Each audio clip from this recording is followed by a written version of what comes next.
topic is bentos. Bentos. Ikaw, Bidros. Barog. Barog. Barog din ako yung pumunta na. Barog. Recorded na ba rin? Nakipangutanan mo. Barog. Salat. What comes into your mind when you heard the word bentos? Bentos? Bentos.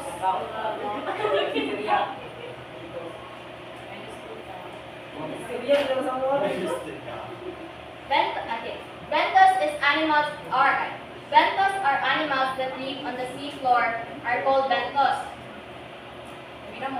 Most of these animals lack a backbone and are called invertebrates. Typical benthic invertebrates include sea anemones, sponges, corals, sea stars, sea urchins, worms, bivalve crabs, and many more. Ito siya example sa bentos. Kanang bentos? Ay, yan naman. Yes, susunod na. Ano siya? Uban, ay kanang hindi mo na nila mga example sa bentos. Kani sila is nagpuyura sila sa kanang benthic zone. Roma sa benthic zone. Asa dapat? Asa dapat, Joyce? Ituro mo sa dagat. Sa seabed. Okay. Asa dapat ang seabed? Sa bed. Sa zero. So bentos refers to the bottom layer of water and all the organisms that live in it. There are different layers where organisms live in the bentos. The hyperbentos, epibentos, and endobentos. So hyperbentos, these are the organisms that have the ability to swim and live near the bottom but are not attached to it. Rock crabs are hyperbenthic fish. So ang example ng hyperbentos nga mga species is kanang usually ang example niya is mga isda kay kanang isda nga naara bitaw sa bottom layer gapuyo ay ana sila magpundo. For example niya is rock crabs. Or uban kay I known siya as kanang grouper. Yes. Naara sila gapuyo sa ubos. Next is the epibentos. Epibentos spend their lives attached to the floor, on rocks, or on shells, and they include sponges. So, uban example ng epibentos is kanang mga sea cucumber, snail, kanang rabato, bitaw, nana. Uban sad kay ay corals, example sa ang corals. Next is the endobentos. Instead of living on top of the sea floor, these organisms have become adapted to live within the sediments, often creating underground tunnels. An example of endobentos is the sand dollar. So kani sila is kanang murag mukog sila sa ilawom, anak sila gapuyo. Mo siya example sa hyperbentos. Okay. Example na endobentos. Ako sa ba? So, the meaning scientific name sa rackads, Lotella racina. Spelling mo. Asan ka? Hindi mo klaro. Very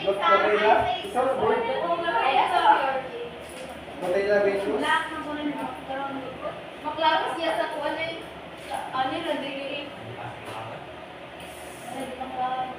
Sabot gamay ma.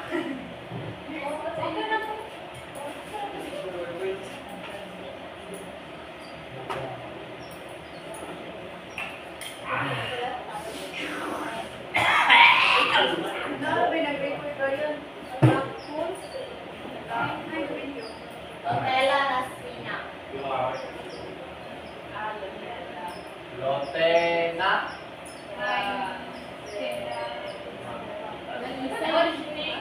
Rockads are usually known as grouper. Muna siya, example sa hyperbentos species. Rockads. Kena na isa. Then, naon siya example sa epibentos. SpongeBob. Kana na-attach siya sa bato. Ayan yung gamitin ito. Then, ang last kay endobentos, kaya siya. Ay, sand dollar. Dollar na upuan niya. Ano ito mo gani? Yes, yes, dahil. Nakakuha ang likod kan? Tikuha ni nga na ikot. Next is the characteristics. Benthic organisms are affected the most by sediment characteristics of aquatic ecosystem. Then they are particularly sensitive to pollutant exposure.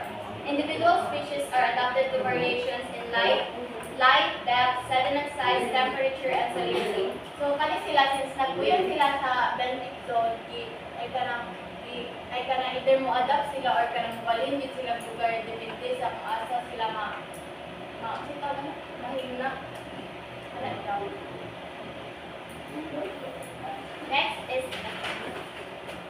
Next is the habitat and distribution. So physico-chemical factors such as depth, temperature, salinity.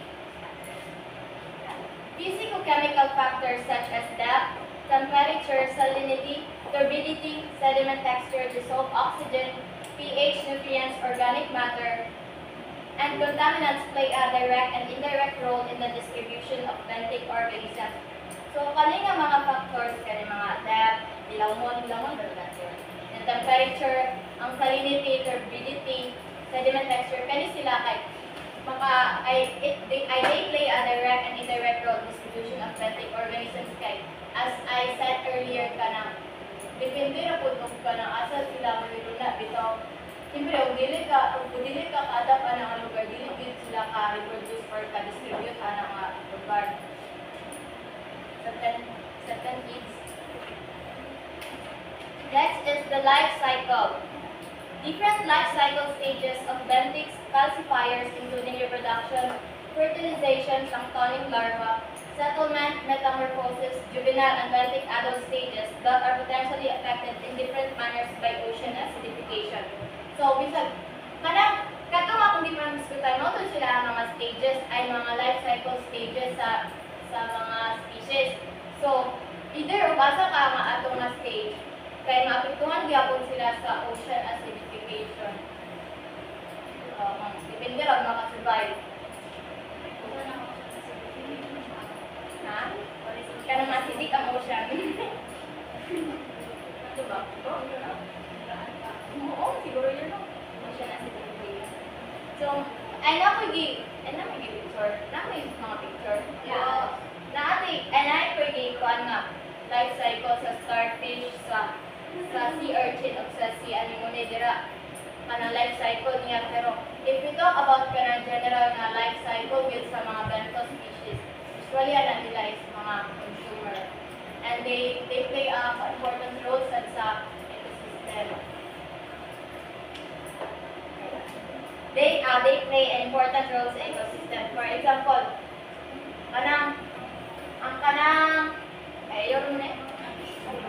reproduction naman ko. Reproduction. Planktonic and benthic organisms often use sexual reproduction and cling to mates using special appendages during fertilization. So, usually ang pag-way sa pag-reproduce sa mga benthos species is sexual ka na mag-release silang eggs. Sexual? Oh. Release of eggs. Sexual?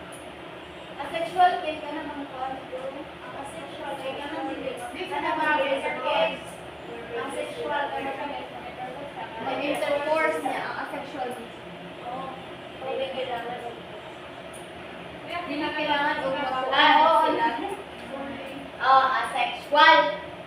Then example kanang si anemone. Ang kanang si anemone, ang way sa pag-reproduce niya is kanang it splits itself to grow.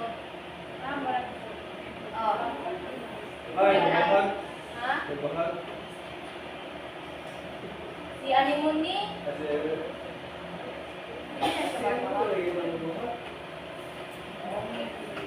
then sponges kay they reproduce through body kanang naay mo to silang lawas din. Ano siya mo tubo din. Another organism.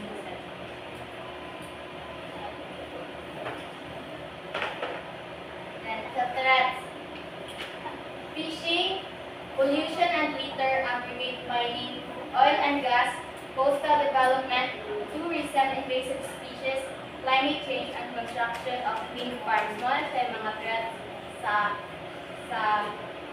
mga bentos species. Number 1, ang fishing type.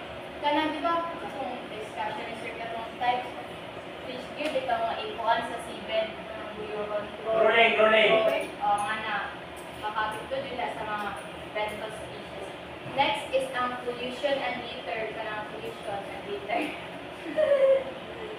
Kanang litter kay kanang labay-labay. Ano ba na? Kanang ma-spill ang mga gases. oil and spill, oil and gas. Kanang litter. Liter. Litter. Mo lang sa dutak na liter lang. Baka mga kaman, baka na sa puno ng mga sampung. Fertilizer. Liter. Then aggregate mining ba? Then tourism kay kanang example na tourism kay kanang construction of wind farms kanang magtukod sila nga bitaw kay namin sila ikuan sa ilang sa yuta kanang murag i-anchor bitaw na sila i-anchor din muna mabuba ang panagdira sa sigad at nga dapit sa ilang dibutangan. And climate change.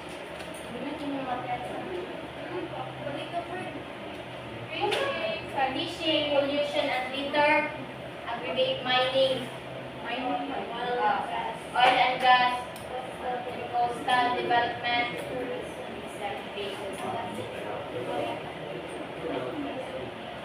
then ang last guys, economic and ecological importance. So benthos species plays a fundamental role in the overall balance within aquatic systems. These communities are essential in the decomposition and recycling of decaying matter. Ang example na kaning species nga kaning essential in decomposition and recycling kay kaning mga sea urchins kay they feed on dead organisms. Then recycle nila ng mga materials into usable energy para sa ubat organisms. So, the process ito kay Benthic organisms play a fundamental ecological role as they serve as food for organisms of higher trophic levels.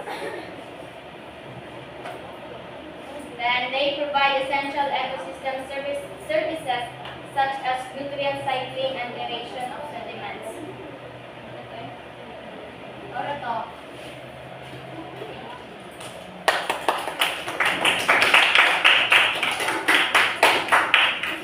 Graphic card. 1 to 10, 1 to 15. Paper. Pinot kita mo? One whole, one half. Half lang.